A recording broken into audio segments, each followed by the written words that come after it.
இரட்சகர் இயேசு கிறிஸ்துவின் நாமத்தில் உங்கள் அனைவருக்கும் என்னுடைய அன்பின் வாழ்த்துக்கள். லெண்ட் என்னும் காலங்கள் கடவுளுடன் இருக்கும் உறவின் தன்மையை ஆராய்ந்து பார்க்கும் காலங்கள் என்பதை தொடர்ந்து நாம் உணர்ந்து அதன் அடிப்படையிலே வேத வாக்கியங்களை தியானித்து வருகிறோம்.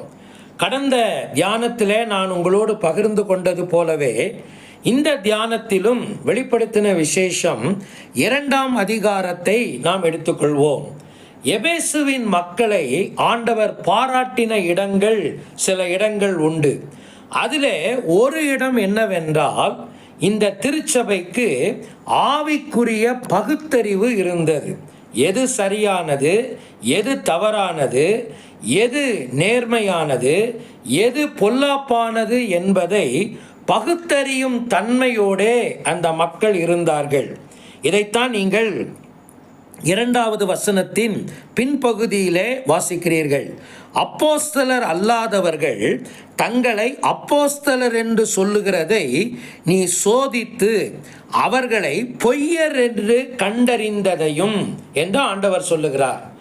இது இன்றைக்கு திருச்சபைக்கும் என்னுடைய தனிப்பட்ட வாழ்க்கைக்கும் இருக்க வேண்டிய ஒரு சிறப்பான பண்பாகும்.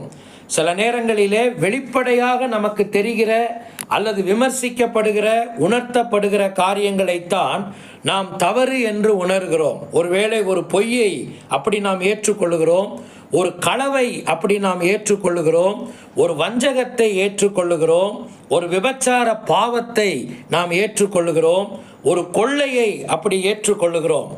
ஆனால் இப்படி போன்ற மறைவான காரியங்களை நாம் ஒருபோதும் சிந்திப்பதில்லை. உங்களுக்கு தெரியுமா, இதுவும் கூட கடவுளுக்கும் உங்களுக்கும் இடையிலே இருக்கிற உறவின் தன்மையை நாசமாக்கிவிடும்.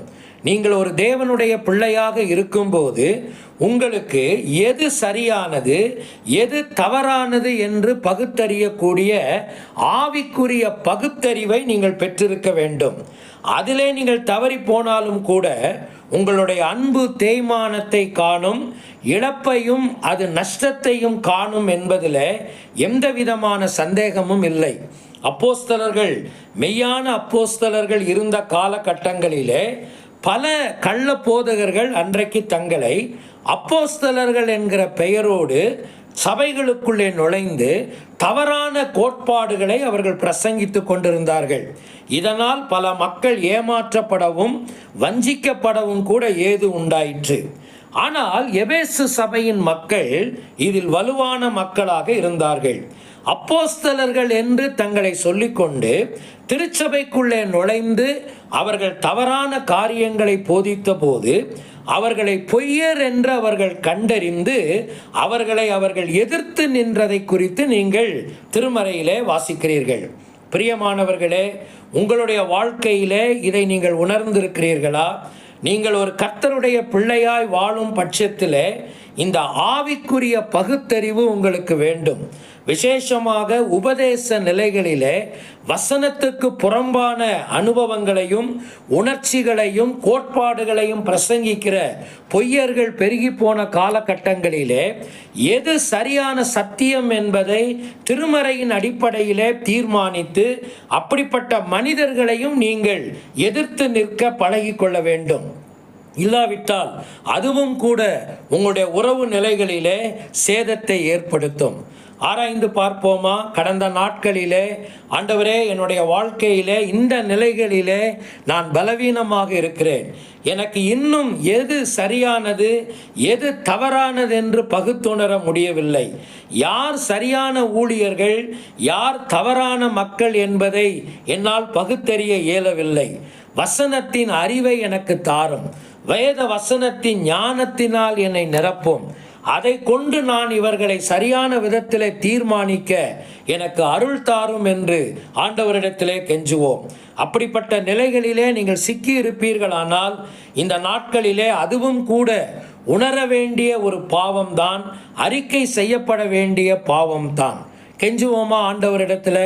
ஆண்டவரே, அந்த உணர்வுள்ள இருதயத்தை எனக்கு தாரும், ஆவிக்குரிய பகுத்தறிவினால் என்னை நிரப்பும் என்று மன்றாடுவோம். கர்த்தர் தாமே அப்படிப்பட்ட கிருபையினாலே உங்கள் ஒவ்வொருவரையும் நிரப்பி வழிநடத்துவாராக. பிரார்த்தனை செய்வோம். அன்பின் தகப்பனே, பல நேரங்களிலே நாங்கள் எங்களுடைய ஆவிக்குரிய வாழ்வின் இந்த உணர்வு நிலையை இழந்து நிற்பதை நாங்கள் ஒத்துக்கொள்ளுகிறோம், ஏற்றுக்கொள்ளுகிறோம்.